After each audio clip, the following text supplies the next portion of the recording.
Hello, and welcome back. In part two of chapter six, we're still talking about attention deficit and hyperactivity disorder, right? So heredity and prenatal exposure to alcohol and drugs are factors that place children at risk for ADHD, right? So a question: do children grow out of ADHD, right? And some thought on that is that more than half still have problems in their adolescent and young adult age. Growing awareness of ADHD has led to diagnosis, especially in girls and adolescents. Treatments for ADHD, some of the drugs such as Ritalin or Adderall can play effective roles with treating. Psychosocial treatments to improve cognitive and social skills also can be beneficial, right? And a combination of treatments seems to work best, like medication best for treating hyperactivity, for academic and social skills to improve the combination of medication and psychosocial treatments. Let's move on to academic skill, right? Where we want to talk about the components of skills reading, how children develop and their ability to write and improve on arithmetic and other academic areas, right? And what are the hallmarks of effective schools and effective teachers, right? So, essential skills for learning to read, right? A knowledge of individual letters and words become very important and vital in reading. Sensitivity to language sounds becomes very, very important. Pronunciation of letters in English is inconsistent, making learning to read more difficult than others in the other languages, right? Children begin to recognize true words by sight, not no understanding of the links between letters and sounds. Steps in true reading, sounding out letters to decode words then placed in a long-term memory, and the context helps to recognize words and their meanings. So children improve their reading comprehension through several factors. They become more skilled in recognizing words, allowing effort to devote it to comprehension. They acquire general knowledge of words. They use more appropriate reading strategies, and they monitor their comprehension better with experience. So over time, they actually get better, especially if adults are helping them to read and actually helping them to actually formulate thoughts from what they're reading. And remember, from preschool to third grade, children are learning to read. From fourth grade on, children are reading to learn. So it becomes very important for them to master those skills in those first couple of years of schooling. Let's talk about writing. It improves with age as a child gains more knowledge and incorporated into their writing. It requires organization that improves with age. Young children use knowledge telling strategies, writing down information on topics as is retrieved from memory. And other children rely on knowledge transformation strategies. Writing requires elements than more element than speaking, punctuation, spelling, forming letters, etc. The quality of writing tends to suffer until all of the elements are mastered. Mastering writing is a challenging task that extends into adulthood. This is an example of a model that kind of talks about the process of learning to write and writing, right? As you see at the top of the tree, it says POW, which is an acronym for picking my idea, organize my notes, and write and say more.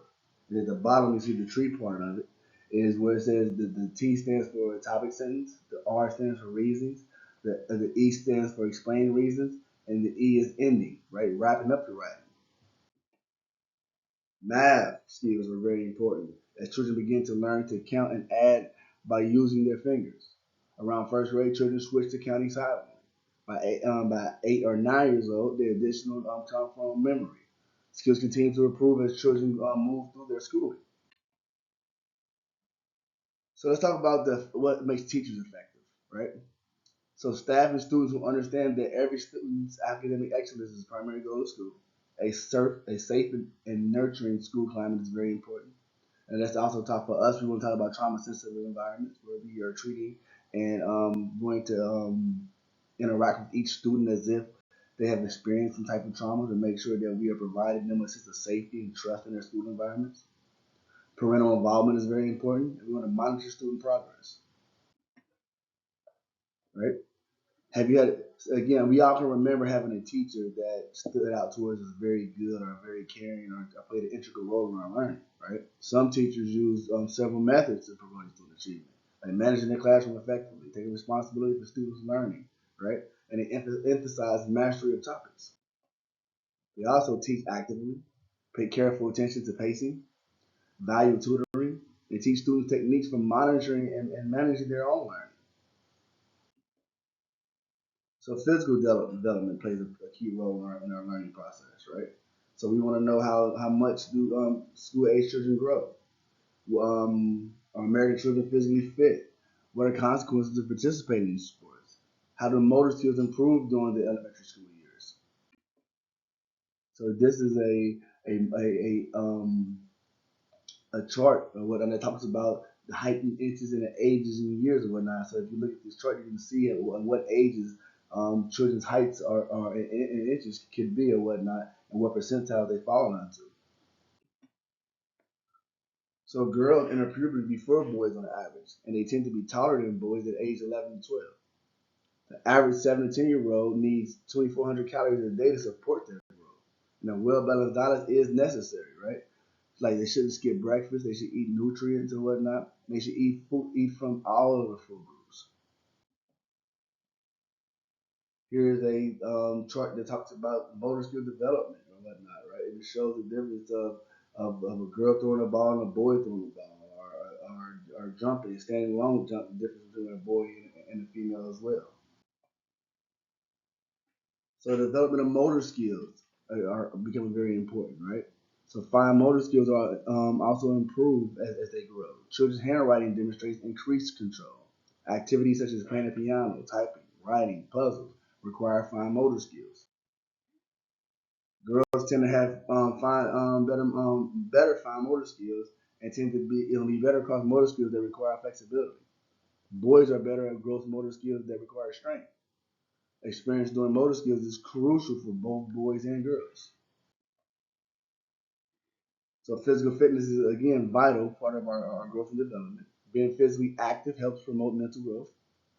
Fewer than half of school children meet standards of physical fitness, and what contributes to low fitness levels.